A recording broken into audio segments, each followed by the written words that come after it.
여러분 안녕하십니까. 22대 국회 개원식 이후에도 거대 양당은 서로 경쟁하듯이 막말로 충돌하고 있습니다. 오늘 정치권 소식 함께 볼 패널 소개하겠습니다. 국민의힘 김종혁 최고위원, 더불어민주당의 원내 수석 부대표 맡고 있는 박성준 의원입니다. 안녕하세요. 네, 반갑습니다. 네.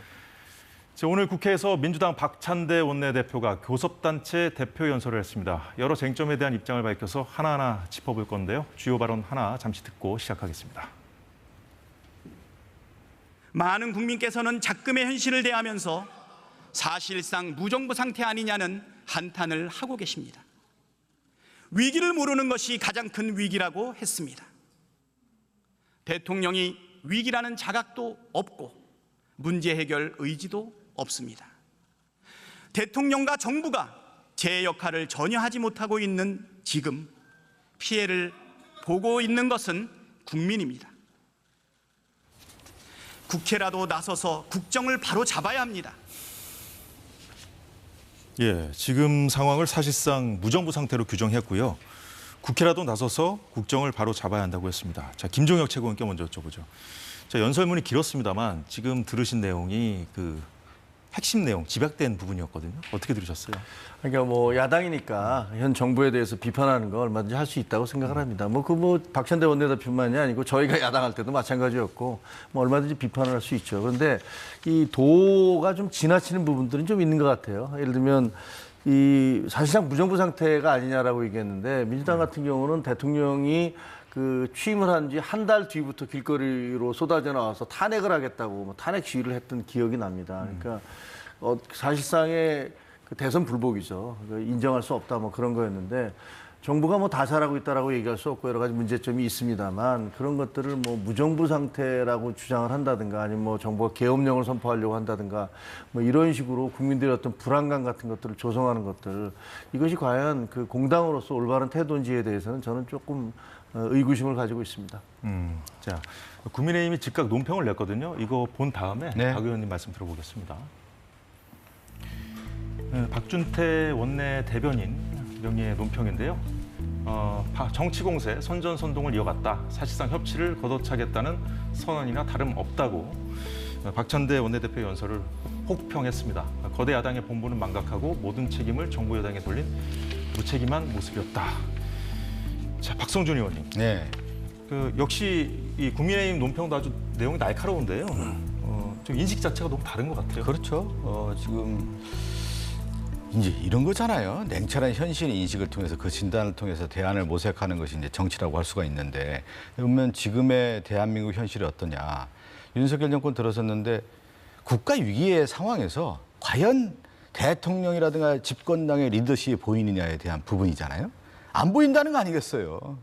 그렇기 때문에 거의 무정부 상태가 아니겠냐고 하는 부분을 이제 박찬대 원내대표가 지적을 했는데 그러면 대한민국의 지금 현실이 어떻습니까? 지금 하나만 예를 들어서 의료 대란 문제 지금 어떻게 돼 있습니까? 해결합니까? 해결 못 하고 있잖아요. 경제 위기 얼마나 심각합니까? 우리 김종혁 선배님도 현장에서 가보면 알겠지만 시장 가보십시오. 지금 난리라고 하는 거 아니겠어요? 그렇지만 그 현장에서 정부가 안 보인다는 거예요. 정부가 어떤 일을 하는지를 모르겠다는 거예요. 그것이 오늘 박찬대 대표가 국민의 눈높이에 맞춰서 대표 연설을 하겠다라고 하는 시각인 거죠. 그러니까 지금 대한민국의 위기라고 하는 것이 공정 가치가 무너지고 있다는 부분, 민생의 문제가 있다, 한반도 문제가 위기 문제, 민주주의 위기 문제.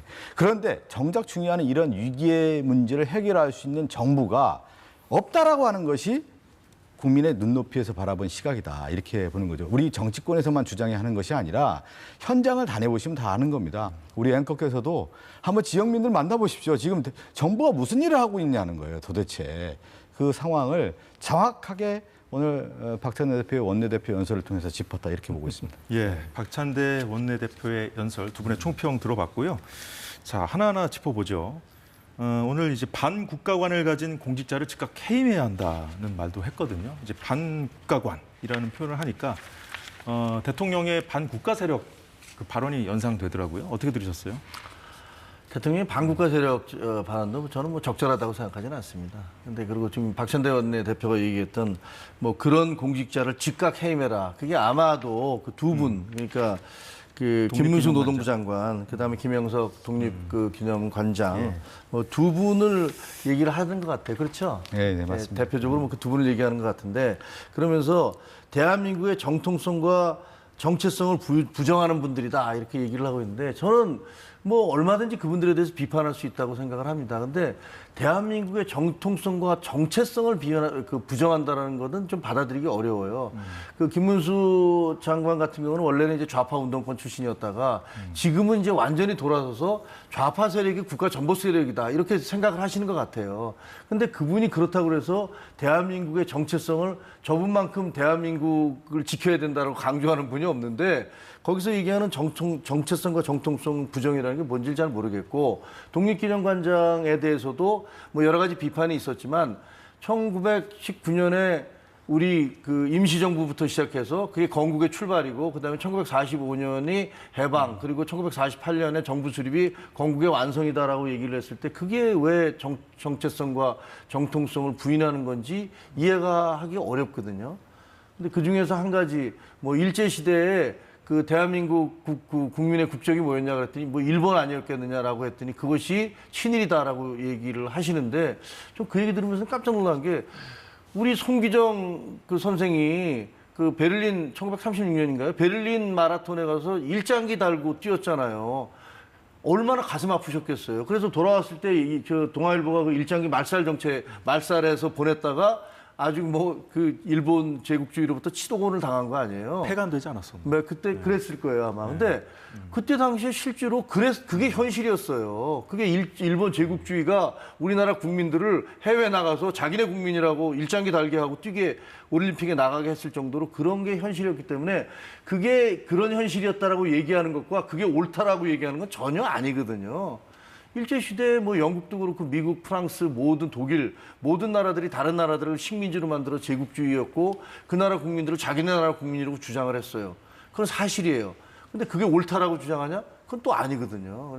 따라서 저는 지금 민주당에서 주장하는 것들 중에서 상당 부분 뭐 애국심에서 시작을 하셨겠지만 사실관계와 가치 판단을 두 개를 막 이렇게 섞어버려서 그렇게 주장하는 것들은 좀 과하다 이런 생각을 합니다. 예, 반국가관이라는 표현이 어떤 맥락에서 나온 건지 박성준 의원 반론 들어볼까요? 저는 그렇게 좀 말씀드리고 싶은데 이제 원래 이제 보수의 가치라고 하는 것이요. 이제 민족 공동체를 강조하고 그 나라의 어떤 역사라고 했을 때 이제 독립의 역사를 상당히 이제 강조하는 것이 원래 보수 세력의 기본적 가치예요. 그런데 지금 보면은 우리나라가 독립하고 그 이후의 어떤 대한민국의 어떤 정부 수립 과정에서의 이런 역사관을 바라볼 때 우리가 생각하는 기본적 가치와 역사적 상식과 공정과 상식에 맞지 않는 인사청문회에서 그대로 보지 않았습니까? 그런 면에서 김문수 후보라든가 김문수 장관이라고 해야 되겠네요. 그리고 김영석 독립관장, 독립기념관 관장의 모습을 볼 때 과연 이런 분들이 우리나라의 정부에서 일을 할 수 있는 국가관과 역사관을 가졌냐에 대한 부분을 저희가 짚었다고 볼 수가 있는 것 같고요. 더 나아가서 지금 보면은 윤석열 정권 들어서서 모든 문제의 근본적 원인은 어디에 있냐면 이념에 출발을 해서 자기와 세력에 맞지 않는 세력들을 반국가 세력으로 좀 매도하면서 철저하게 갈라치기를 하는 모습이었단 말이죠. 그런 것들이 지금에 있는 김문수 장관이라든가 김영석 독립기념관장의 모습에서 그대로 드러나고 있다는 거죠. 이러한 역사의 문제를 대한민국의 정통성과 정체성에 대한 큰 맥락에서 바라보는 것이 아니라 이념의 문제, 우리가 요즘 얘기하는 뉴라이트의 문제, 대한민국 역사를 어떤 부정하는 그러한 세력의 하나의 연장선상에서 이들의 모습이 나타나고 있기 때문에 과연 그렇다고 하면 대한민국이 오늘날 이게 어떻게 되는 거냐. 윤석열 정권에 서 있는 인사들 자체가 문제가 있는 거 아니냐. 그런 인사들에 있어서는 지금 김문수 장관을 우리 김종인 선배는 상당히 옹호하는데 한 발자국 문 열고 나가 보십시오. 왜 이런 인사를 장관을 그렇게 없느냐. 노동부 장관 그렇게 없느냐. 이런 극우적 생각을 갖고 있는 인사가 장관, 노동부 장관 그리고 지금에 있는 현실에 노동 현실에 맞지 않는 장관을 임명한다는 것 자체가 그대로 윤석열 정권의 인사 난맥성을 보여주다라고 하는 것이 지금 현실인 겁니다. 아까 현실 인식하라고 했는데 그 현실인 겁니다. 그러니까 저는 네. 그 김문수 장관 임명이 올바랐느냐에 대해서는 저도 뭐 상당 부분 다른 분들로 할 수 있지 않았을까라는 생각을 해요. 근데 그런 것과 별개로 그쪽에서 얘기하는 그 사람을 대한민국의 정체성과 정통성을 부인하다 하는 사람이다라고 얘기하는 것과는 별개라는 거죠. 그분의 노동 정책이 예를 들면 뭐 그 노조 활동에 대해서 무슨 굉장히 게릴라적이다든가 뭐 자살 특공대라든가 이런 얘기들을 한 건 전 올바르다고 생각하지 않아요. 그리고 그건 얼마든지 비판할 수 있다고 생각을 해요. 근데 그 사람에게 무슨 옛날에 무슨 빨갱이 딱지 붙이듯이 이 사람은 무슨 뭐 국가의 정통성을 부정하고 있어, 정체성을 부정해. 저는 그 사람이 그분 두 분 다 대한민국 국민으로서의 국가의 정체성과 정통성을 부인한다는 생각은 하지 않거든요. 그리고 그분들이 청문회에서 한 얘기도 그렇게까지 사람을 몰아붙일 건 없다라고 생각을 해요. 근데 민주당은 그런 식으로 막 얘기를 하시죠. 갈라치기 얘기하시는데 아니 자기 국민을 토착 외구로 몰아세우고 그다음에 반일 불매운동 동참하지 않는다고 얼마나 많은 사람들을 자기네 나라 국민을 매도를 했습니까? 문재인 정부에서 벌어졌던 일입니다. 갈라치기를 문재인 정부보다 더한 정권이 어디 있습니까? 그리고 저는 그때 국가관, 역사관, 국가적 정체성 얘기한다면 글쎄 그때 여러 사람들이 도대체 우리나라의 뭐 중국한테 그렇게 혼밥 외교를 하고 북한으로부터 무슨 삶은 소대가리라는 얘기를 들으면서까지 거기에 대한 비난 한마디 하지 못한 대한민국 정부에 대해서 얼마나 많은 사람들이 그 비판을 했습니까? 저는 그런 것들을 생각해 보면 글쎄 지금 뭐 저런 분들에 대해서 뭐 인사가 다 잘 됐다 그런 생각하지 않습니다. 저도 다른 분 했으면 좋았을 수도 있겠다고 생각하지만 그분들을 정체성 그다음에 뭐 정통성 문제까지 제기하는 거는 너무 과하다는 생각을 하는 거죠. 박 의원님 추가 반론하시겠어요? 뭐 간단하게 얘기하면 지금 얘기한 것처럼 뭐 무슨 노동운동하는데 무슨 자살 특공대가 됐든 뭐 이런 걸 볼 때 노동관이 잘못된 거잖아요. 그거 자체부터 출발이 잘못된 거기 때문에 그것이 뭐냐면 국가관이 잘못된 것이죠. 그런 것들을 바라보는 시각이 있어서 그런 인사를 임명했다라는 것 자체가 문제고 독립기념관장으로서의 그 언어라든가 그 사람의 썼던 책이라든가 이런 내용들을 보면 독립기념관장하고는 맞지 않는 역할 아니겠습니까? 그런 면에서 우리 민당에서 이제 말씀을 드리는 거고 지금 국민의 눈높이에 맞는 인사가 아니라는 점을 강조한 겁니다. 네, 박찬대 원내대표가 의료 개혁 관련해서도 입장을 냈어요. 여야 의정, 그러니까 정치권뿐만 아니라 정부, 의사들까지 해서 협의체를 좀 만들자 이렇게 제안을 했는데 지금 상황 아시잖아요. 네네. 네. 이게 가능할 거라고 보고 제안을 한 건가요? 그럼 어떻게 할까요? 지금 보면 의료대란 문제에서 앞서도 제가 얘기한 것처럼 정부가 손을 놓고 있어요. 그리고 어떤 장기적인 이제 의대 정원이라는 문제는 국가 백년 대계와 얽혀 있는 문제 아니겠습니까? 인재 양성하고 걸려 있고 우리나라 어떤 의료 산업계의 생태 구조하고 맞물려 있기 때문에 충분한 수기와 공론의 과정을 거쳐야 되는 거고 인력 수급이 어떻게 되는 것인지 예를 들어서 의대 정원 2,000명을 늘렸을 경우에 공대라든가 다른 예를 들어서 이과라든가 이런 부분이 인력 수급이 어떻게 되는 건지를 장기적으로 봐야 되는 건데 즉흥적으로 2,000명을 결정한 거 아니겠어요? 무슨 누구랑 논의했습니까? 제가 교육인데 교육부 장관에게도 알려주지 않았다는 거 아니겠습니까? 2,000명 늘리는 거에 대해서. 이런 나라가 어디 있습니까? 그런데 지금 이런 사태가 벌어졌는데 그러면 다시 내년에 2,000명을 뽑은 다음에 그 이후에 어떤 일이 벌어질지 아무도 예측을 못하는 거예요. 상당히 불안하다는 거 아니겠습니까? 그런 상태에서. 그러면 이대로 놔둘 수가 있느냐. 그러면 정부가 어떤 대안을 가지고 내놓고 우리가 이렇게 하겠다라고 하는 명확한 제시가 있어야 되는데 지금 손을 놓고 있어요. 지금 의료대란 상태의 문제에 대해서도.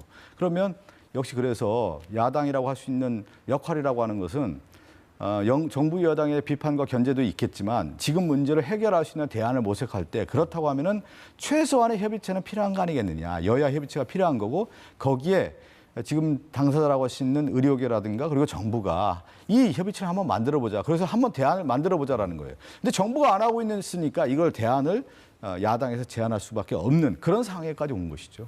예. 자, 김종혁 최고위원, 지금 한동훈 대표가 중재안을 낸 다음에 네. 좀 현장 이것저것 다니면서 좀 동문서주하고 있더라고요. 네. 예. 어떻게 보십니까? 이 제안? 저는 이제 박찬대 원내대표가 얘기하신 여야 의정 협의체 긍정적으로 생각을 합니다. 왜냐하면 저희도 확인해 봤더니 정부와 저희 당과도 입장이 좀 달라요. 그러니까 이번 추석을 앞두고 이거 굉장히 걱정이 된다라는 것들에 대해서 아무 이상이 없을 거다라는 게 이제 정부의 설명이잖아요. 근데 아마 대통령이 그렇게 말씀하신 건 밑에서 그렇게 보고를 했으니까 그렇게 얘기를 하시겠죠. 본인이 뭐 그 넓은 데를 어떻게 다 알겠어요. 그렇게 얘기를 하셨는데 저는 어쨌든 이 주체가 해결의 주체가 정부인 건 맞습니다. 그런데 사실 지금 나타나는 여러 가지 징후들을 보면 아무 이상이 없을 거다라는 그 정부의 말이 좀 신뢰도가 떨어지는 것도 사실이에요. 그렇다면 뭐 여야가 이런 부분들에 대해서 좀 적극적인 목소리를 내는 것들은 필요하겠다. 그리고 지금 당장은 정부와 의사분들과의 사이가 완전히 등을 돌리고 있기 때문에 뭔가 정치권에서 중재 역할을 하는 것도 필요하겠다라는 그런 생각은 합니다. 근데 저는 이제 그 정부에 대한 비판하는 것은 뭐 야당으로서 얼마든지 할 수 있지만 7개월 동안 이 의료 사태가 이렇게까지 악화될 때까지 사실상 민주당도 아무런 대안을 내지 않으셨어요. 민주당은 어떤 부분에 대해서 이 어떻게 보면 정치적으로 의사단체와 정부가 싸워라. 그래 뭐 너희들끼리 싸우는 거 보자라는 그런 태도를 보인 건 아닌가.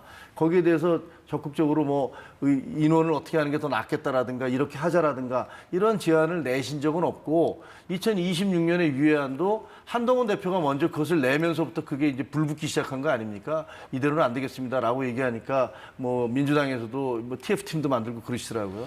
뭐 이게 지나간 일이니까 누구를 손가락질하고 비판할 수는 없습니다. 왜냐하면 책임은 정부한테 있는 게 맞아요. 그렇게 생각을 하지만 이번에 하여튼 여야가 함께 이렇게 의정협의체에 제안을 하셨으니까 이거 아마 추경호 원내대표도 그 제안이 들어왔으니까 이 부분에 대해서 어떻게 생각해서라도 좀 긍정적으로 갔으면 좋겠습니다. 일단은 의대 정원 문제가 워낙 그 비상식적으로 결정되고 이것을 상당히 이제 무게 중심을 윤석열 정권이 거기에 둔 것 같아요. 그러다 보니까 어떤 대안이라든가 어떤 좋은 제안에 대해서도 사실 눈과 귀를 가렸죠. 그렇게 들으면서 일반적으로 일방적으로 이제 추진해왔던 일이었기 때문에 그 누구도 제안을 받아주지 않았던 게 윤석열 정권의 모습이었고 지금 뭐 김종효 선배님도 말씀했지만 한동훈 대표도 그런 얘기하다가 갑자기 윤석열 정권에서 윤석열 대통령도 그렇고 이 문제에 대해서 딱 손을 내치니까 아무 소리 못 하고 있는 거 아니겠어요? 그런데 이 문제를 과연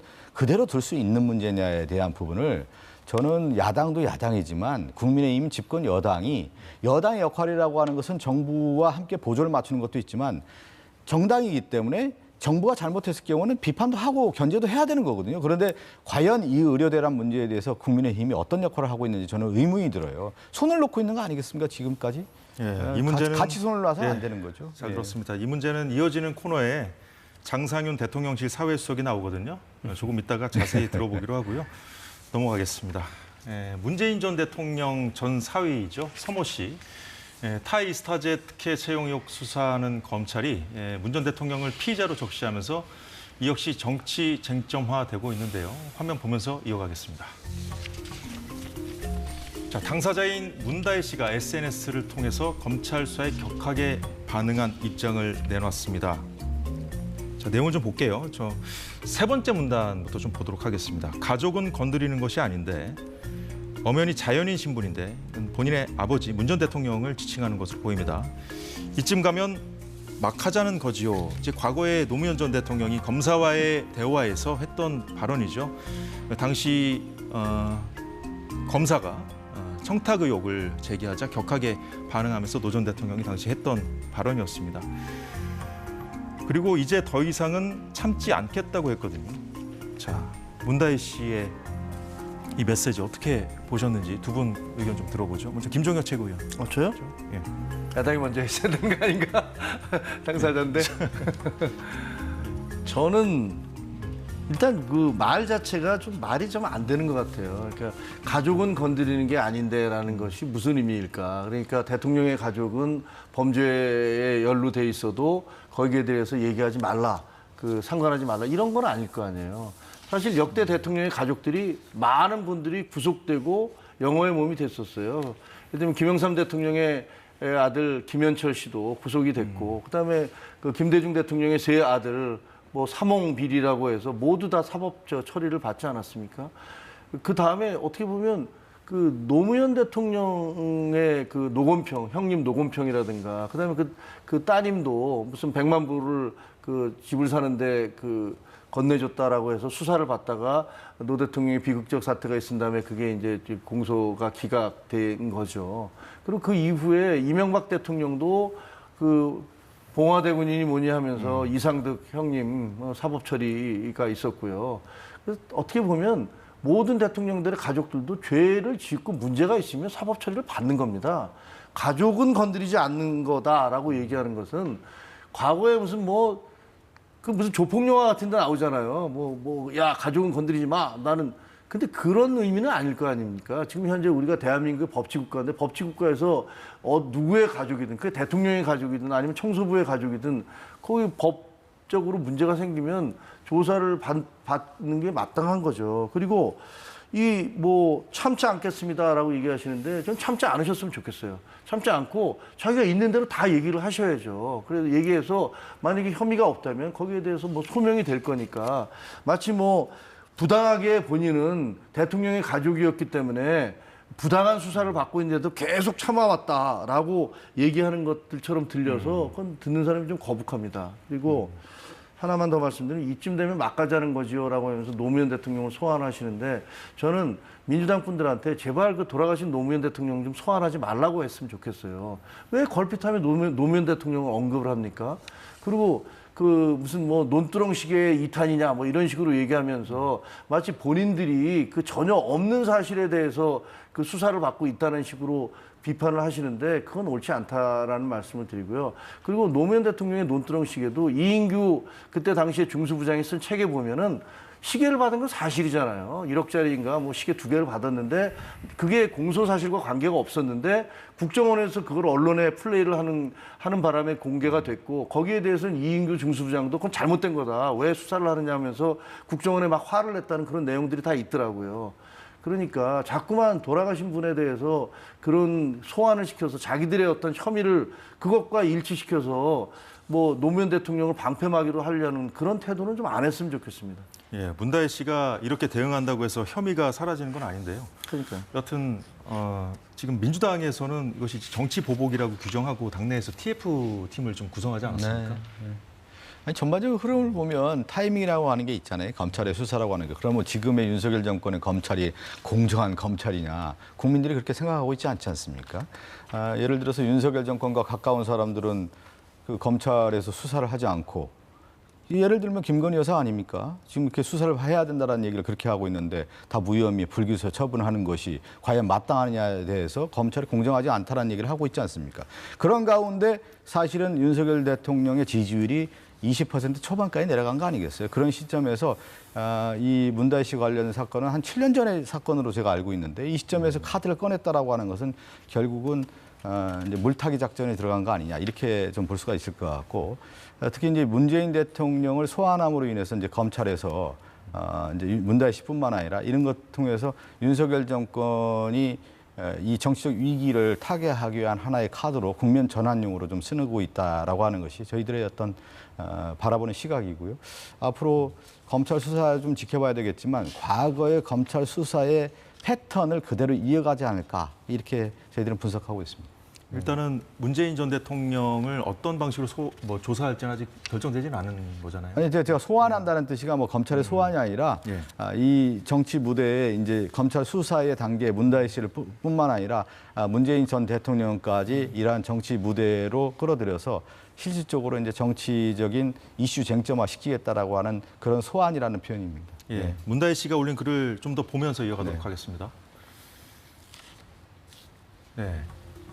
맨 윗줄부터 좀 볼게요. 경제 공동체란 말을 만들어서 성공했던지라 다시금 추억의 용어를 소환해서 오더를 준 건가. 그런데 우리는 경제 공동체 아니다. 이런 의미의 글을 또 올렸는데 자, 이 부분은요. 2016년 국정농단 당시에 윤석열 대통령이 이 최순실 특검 수사팀장으로 박 전 대통령과 최서원 씨를 경제 공동체라는 개념을 도입해서 뇌물죄 공범으로 보고 수사했던 것을 겨냥한 것으로 지금 언론들은 해석을 하더라고요. 자, 그런데요. 김종효 최고. 네. 경제 공동체라는 말을 만들었다는 표현. 이 부분은 좀 논란이 될 것 같아요. 만들었다고 그랬죠. 그런 식으로. 아니 뭐 표현했거든요. 그런 그 당시에 경제 공동체라는 개념을 만든 건 맞죠. 그러니까 없었던 개념이니까. 그래서 개념 없던 개념을 만들었다. 네, 이렇게 보시면 최순실과는 경제 공동체다 이렇게 얘기를 했으니까 그때 당시에도 논란이 많았어요. 그리고 지금도 뭐 법적으로 논란이 될 수도 있다라고 생각을 합니다.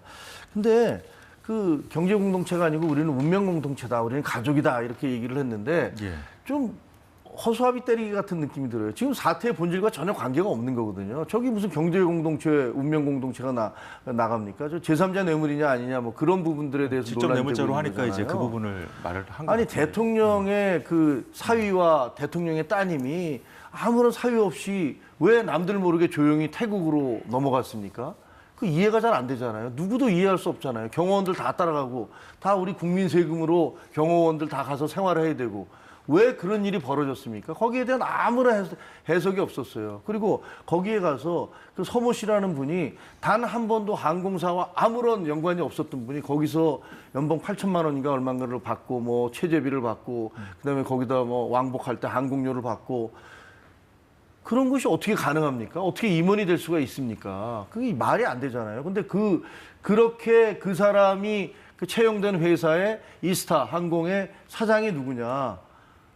그분은 그 문재인 대통령이 경선을 할 때 경북 지역에서 전국 최다 득표의 그 당원 그 가입을 만들어내서 아주 신임을 받게 됐던 이상직 전 의원이잖아요. 그런 것들이 다 연결되는 거 아닙니까? 그런 걸 보면서 의심을 안 할 사람이 어디 있습니까? 그럼 그 이전에는 그 아버지가 생활비를 주고 있었다. 생활비를 주고 있다가 태국으로 넘어가니까 생활비를 안 주고 그때부터는 거기서 그 이스타 항공에서 생활비를 줬다. 검찰이 보기에는 아 이거 제3자 뇌물일 가능성이 있겠구나. 갑자기 아버지가 주던 그 생활비를 안 줘도 되게 됐고 그리고 뭐 전혀 이 사람이 그 전문가가 아니고 그쪽과 근거가 없는 사람, 그 관련이 없는 분인데 갑자기 항공사의 임원으로 갔고 그것도 태국으로 갔고 사람들의 눈에 띄지 않는 태국으로 갔고 이런 것들을 보면 아 이것이 뭐 범죄적인 범죄일 수도 있겠다라는 느낌을 갖는 건 너무나 당연한 거고 거기에 대해서 수사를 해서 만약에 사실이 아니면 그걸 밝히면 됩니다. 그대로 있는 대로 밝히면 되고 문다혜 씨에 대해서는 그거 외에도 여러 가지 얘기가 있잖아요. 어떻게 수입이 하나도 없는 분이 제주도에 별장이 있으며 그리고 그때 당시 수입이 없는데 집을 판 다음에 더 비싼 집을 사게 됐는지에 대해서도 그것도 굉장히 의혹이고 그리고 그 문재인 대통령의 운명이다라는 책을 내면서 본인이 딸이 아버지에게 디자인을 해줬다는 의미로 2억을 받았어요. 그게 가당키나 한 겁니까? 도대체 어느 나라 대한민국의 어느 디자이너가 책 표지 디자인을 해주고 2억을 받습니까? 그리고 딸이 아버지 거 디자인을 아마 저희 딸 같으면 저한테 그냥 해줄 것 같아요. 아니면 최소한의 뭐 이것도 받고 해주는가. 그리고 또 그 출판사는 5천만 원을 빌려줬어요. 아니 이게 도대체가 정상적으로 보면 이런 것들이 상식적으로 이루어질 수 있는 일이라고 보이지가 않거든요. 그러니까 의문을 제기하는 거 검찰이 수사를 하는 거죠. 근데 이제 박성준 의원. 검찰 뭐 수사는 이제 지켜봐야 되겠지만 이제 경제 공동체라고 하는 부분에 있어서 이제 과거에 윤석열 대통령이 이제 지금 말씀드린 것처럼 박근혜 대통령과 최순실과 관련된 경제 공동체라고 하는 죄를 씌워서 이제 유죄를 받아냈던 거 아니겠습니까? 그런데 지금 보면은 지난 대선에서도 윤석열 대통령과 김건희 여사와 관련된 여러 혐의, 의혹들이 제기됐던 것 중에 하나가 뭐냐면 코바나 컨텐츠에 대한 협찬 문제가 있었단 말이죠. 그 코바나 협찬에 현직 검사가 있는 시절에 김건희 여사가 운영하고 있는 코바나 컨텐츠에 대한 협찬이 기업들이 그렇게 많이 왔단 말이죠. 그거에 대한 여러 의혹들이 제기가 됐던 문제 아니겠습니까? 그랬을 경우에 과연 그러면 경제 공동체라는 개념으로 과연 접근할 수 있느냐에 대한 부분도 추후에 또 따져봐야 되는 거 아니겠습니까? 지금 윤석열 정권이기 때문에 이 문제가 검찰에서 수사를 당연히 안 하겠죠. 그런데 추후에 그러면 이 협찬 문제라든가 김건희 여사와 관련된 여러 의혹들에 대한 부분을 접근을 할 때 그럼 윤석열 대통령도 과연 이 문제에 대해서 벗어날 수 있는 거냐. 공동체라고 하는 접근 문제를 가지고. 그러니까 과거에 혐의를 씌웠던 경제 공동체라는 부분이 윤석열 대통령과 김건희 여사에 관련된 부분뿐만 아니라 지금 이제 문재인 대통령 전 대통령과 문다혜 씨까지 관련된 이러한 개념으로 이제 접근하겠다는 것이 검찰의 수사 아니겠습니까? 그걸 한번 더 지켜봐야 될 것 같고요. 또 하나는 저는 이제 검찰 수사도 그렇고 또 하나가 이제 곽상도 전 의원의 아들이 50억 클럽에서 50억을 받았지 않았습니까? 그러면 도대체 그 아들에게 줬다라고 하는 건데 그러면 아들에게 준 겁니까? 곽상도 전 의원에게 준 거 아니겠습니까? 50억 클럽이라고 하는 그 자체의 문제가. 그런데 그 재판 결과를 보면 경제공동체가 아니라고 봤단 말이에요. 그 부분에 대해서는 분가했기 때문에 이러한 법적인 적용을 봤을 때 상식에 벗어나는 거 아니겠습니까? 아들에게 50억을 줬는데 곽상도 전 의원과 무관하다고 하는 것은 전혀 다른 문제 아니겠습니까? 이런 경우를 봤을 때 검찰의 수사라든가 이 법적 적용에 대해서 과연 공정한가에 대한 의문표를 계속 국민들이 제기하고 있는 문제 아니겠습니까? 곽상도 의원에 대해서는요. 예. 검찰에서는 유죄 구형을 했고 법원에서 1심에서 그게 무혐의가 나와서 곧바로 항소를 했습니다. 그렇죠. 검찰에서는 그거 받아들일 수 없다라고 항소를 했어요. 제가 봐도 법감정으로 국민들이 보기에 그게 논리적으로 잘 이해가 안 되는 것 같아요. 그래서 항소를 했다는 말씀을 드리고요. 그리고 김건희 여사에 대해서는 그 수사 시작은 문재인 정부 때부터 시작됐습니다. 1년 반 동안 수사를 하고 문재인 정부에서 아무런 결론을 내리지 못했어요. 그리고 넘어가서 그다음에 이 정권까지 넘어왔는데 저는 검찰의 수사 태도를 잘했다고 얘기하고 싶지는 않습니다. 어쨌든 살아있는 권력에 대한 수사를 하긴 하잖아요. 해야 그거 된다고 자체도 안 생각을 하고 하고 정권도 빨리 결정을 있었거든요. 내렸어야 되는데 그거를 질질 끌었기 때문에 이렇게까지 예. 그 논란이 된다고 생각을 해요. 그래서 아까 뭐 문다희 씨 얘기합니다만 살아있는 권력이든 죽어있는 권력이든 그것이 뭐 가족이든 뭐 가족이 아니든 간에 법적 정의는 지켜져야 되는 거고 뭐 문제가 있으면 거기에 대해서는 제대로 된 수사가 이루어져야 되고 재판이 있어야 된다고 생각을 합니다. 그러니까 이 수사를 바라볼 때 이제 국민들이 바라볼 때 이게 기획된 수사냐, 의도된 수사냐라고 하는 봤을 때 저희 민주당 입장에서 봤을 때는 지금 이제 문재인 전 대통령을 겨누는 이 검찰의 수사가 정치 보복, 정치 탄압이라고 하는 부분과 윤석열 대통령이 이러한 지지율 하락을 모면하기 위한 타겟책으로서 기획된 수사로 접근한 것이 아니냐 이렇게 저희들은 바라보고 있는 것이죠. 예. 문재인 전 대통령에 대한 수사를 포함해서요. 지금 여야가 여러 가지 사안을 갖고 공방을 이어가고 있는데 정쟁을 하더라도 여야 공이 지금까지 지켜온 선은 넘지 않는 모습이라도 좀 보여주면 좋겠습니다. 자, 오늘 정치권 소식은 여기까지 보겠습니다. 지금까지 민주당의 박성준 의원 그리고 김종혁 국민의힘 최고위원이었습니다. 잘 들었습니다. 맞습니다. 감사합니다.